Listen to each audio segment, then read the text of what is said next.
Hoy! Pagod na ako! Kaya mane, bilisan mo. Marites, Santalina, Asyenda, gulungan mo ako! Mamanili kayo. Manahimik kayo. Asunong na! Elvis, asunong na! Tandang ka ng babal. Daldal ka ng daldal. Amigo, nagsisimula na po ang pagse-set up po para po sa ibebenta namin ngayong araw. So, ayan po. Okay na po ang uling. Mainit na. At syempre po ito ang mga bata po ay nag-aantay na po dito kagaya po ni Nena na nagbakasyon yata kay Tia Celsa dahil walang pasok si Sandra. Ha? Gayeta doon? Nagito gayeta? Grabe, nagtatabaan yung mga bata dito. Oh. Si Nena lang ubrang taba. Oh. Nagtatabaan. Taba! Ablat taba! Ablat taba! Ablat taba! Ay! No pwede ko meresto. Ang kulit! Ayun po mga amigo, nagsi-start na po na mag-ihaw si Elvis. Ang tong ay nasa may bahay, pinakuha kay Beverly. Pero alam niyo sila, kahit walang tong, kutsara lang okay na. Ay kutsara tawag nila sa ano sa sandok.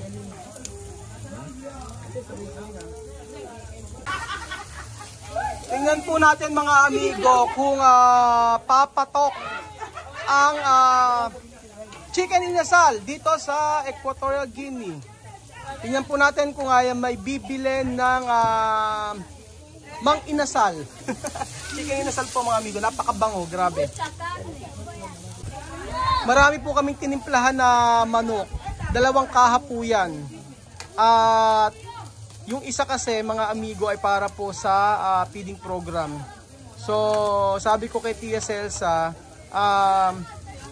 ngayon araw ay wala kasing pasok. So kung sino yung pupunta dito ng mga bata ay may oras lang para sa feeding program. Hindi po pwede na after ng matapos yung feeding program ay meron pupunta tapos ay libre. So, yun po ang iniiwasan ni Tia Celsa kasi syempre merong oras na ibinigay para sa mga bata. So, yung iba kasi ay mga naglalaro pa, ayaw magsipunta. So, sabi ni Tia Celsa, kailangan maging ano daw, sumunod sa rules. Pero meron din pong meron pong tinda si Elvis sa may kabila. At nandun po ay may alas prito. Pero dito po ay chicken inasal po yung ibebenta namin. Tapos yung isang kaserola po mga amigo ay ibebenta sa kabila. Doon kay Elvis tsaka kay Batcha. So, 2 ang pwesto.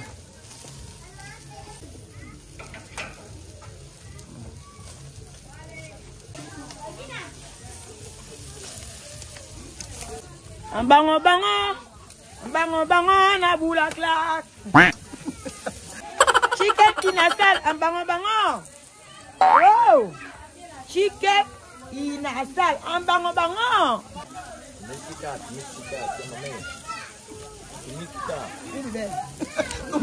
Tumigil ka sa mame. Bilisan mo. Bilisan mo, mama. Ibyo, nakikipag-chismisan pa. Ay, pag-chismisan pa kasi eh. Pasyensya! Tulungan mo ko! Mundo na! Pasyensya, tulungan mo ko! Marites, Santalina, Tolida, Pasyensya, tulungan mo ko! Mamanili kayo. Manahimik kayo. Mga Afrikano nagsasalita ng Tagalog. Nasunong na! Elvis, nasunong na! Tandang ka ng babal. Daldal ka ng daldal. Ayan nga po mga amigo, halos masusunog na. Kasi daldal si Tia Celsa habang nag-iihaw.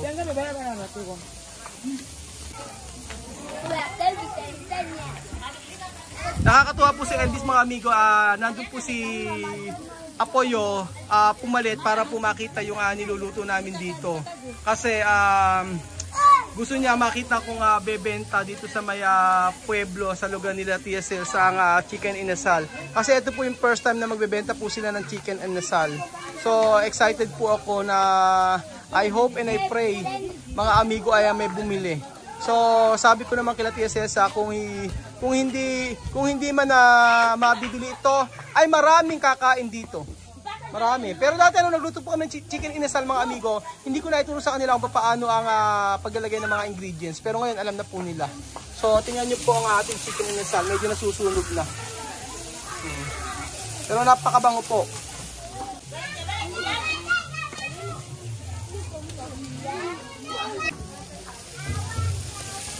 Grabe ang bango.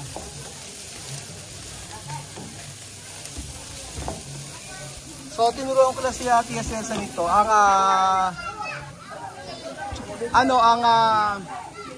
atswete oil. So yung mga taba po, kasi may mga taba yan, tinugnas ko mga amigo. Tinugnas, ibig sabihin pinagmantika ko, tapos ayun, nilagyan ko rin ng mantika para lagyan ng atswete.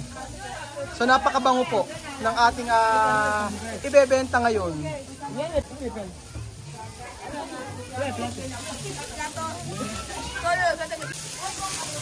Ayan po mga amigo, maluluto na po ang chicken inasal ala Elvis Itchamame.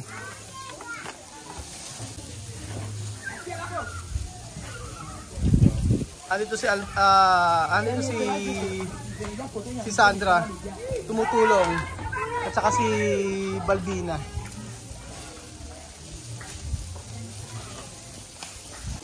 Ang tagal naman ng tong. Hanggang ngayon wala pa. Ang lapit-lapit lang ng bahay ni Elvis. Mamaya pupuntahan ko yung isang tindahan ni Elvis. Meron pa dito, ayan. Niluluto na kasi yung iba para po sa feeding program. And then yung bibili ay ayan. Kinabisuan na ni Tia Cel yung mga gustong bumili, pumunta dito ng ganitong oras. Kasi Keto kere?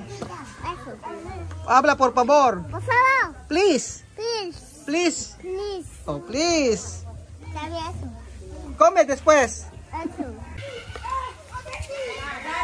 Ayan po, nag-aano na po sila na isinarado na po mga amigo ang boat. Ang ganda ng ihawan nila Tia Cel, no? Oh. Ayan po mga amigo, meron pong bumili. Sabi ko nga mas mabenta talaga dito sa may lugar nila Tia Cel eh. Galing ni Elvis. ¿Cuánto persona quiere comprar? 5 raciones ahora. 5 raciones? 5. 5 raw yung 5 order daw po mga amigo. Ayan. Ayan po mga amigo.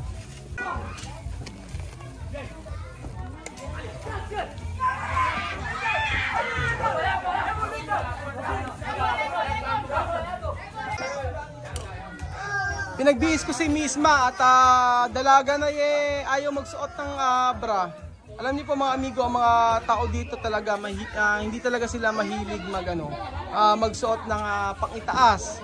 So minsan pagka sila Balbina, sila Celia, nahihiya ako na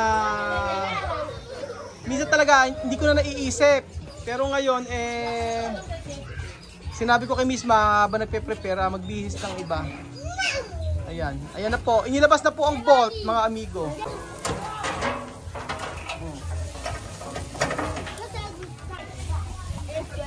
So ang bentahan po mga amigo nito ay 300 pesos po.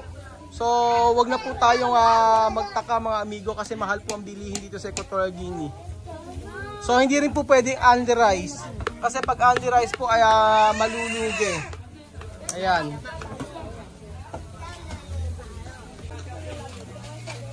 Ayan. 1, 2, 3, 4, 5. 5 po ang order.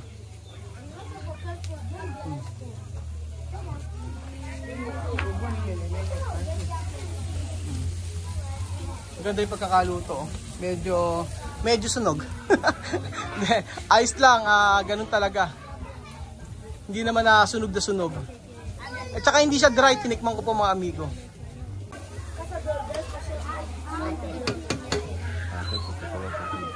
Ayan po mga amigo, unti-unti na pong magdaratingan yung mga customer ni Elvis.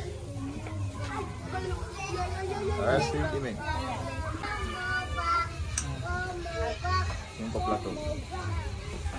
Okay.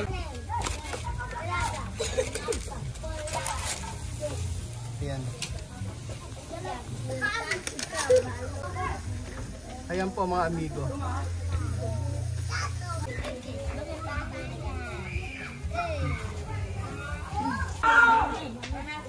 Yes. Yes. Toma dinero.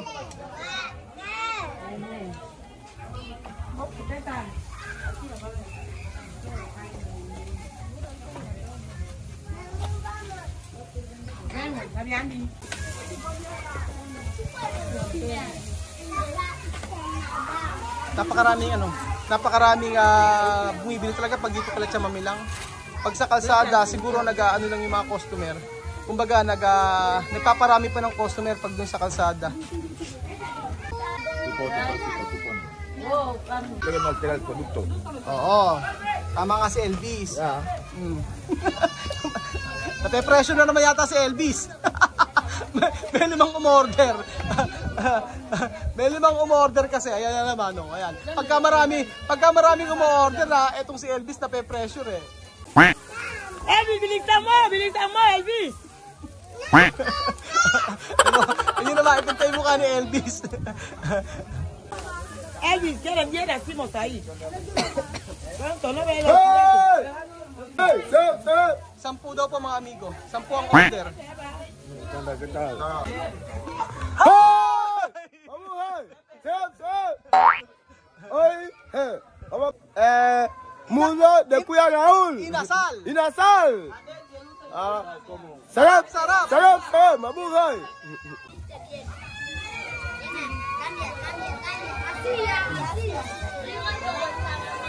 Elvis, bilisan mo! Bilisan mo. Boy inasal. Mang inasal. Chicken inasal. Wag mang inasal, chicken inasal. Dale tiempo para Leo, ma. Si ves si tu ma. Marami pa.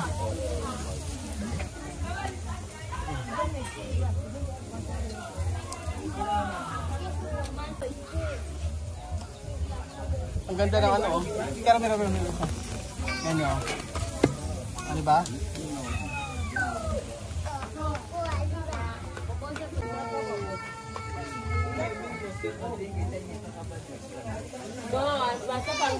Hindi ko nakuha na nagbayad.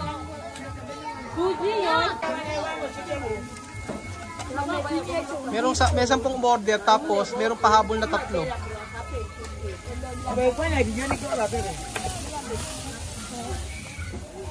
Hindi ko aakalain yung unang araw na pagbebenta namin ay napakaraming order.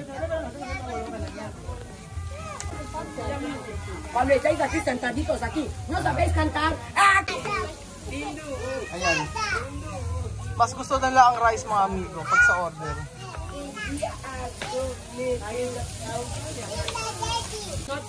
Hoy! Gom na ako! Pagod na si Misma! Kaya nane, bilisan mo. Di ba? Bilisan mo! Akomer! Akomer! Akomer! Akomer! Beja! Ayan pa mga amigo, pati si Mireille andito po. Ang nagbabalik na si Mireille, nakaamoy. Pero sabi niya siya ay bibili. Hindi siya aabang sa may feeding program. So nakakatuwa po mga amigo na ang dami po na ayan, mga nakaabang para po para bumili ng chicken inasal. So, nakakatuwa po. Dahil sa unang araw po na pagbili, ay pagbebenta ng chicken inasal ay ayan. Diba? Nakakatuwa. Wala ba yung pura ko kita system?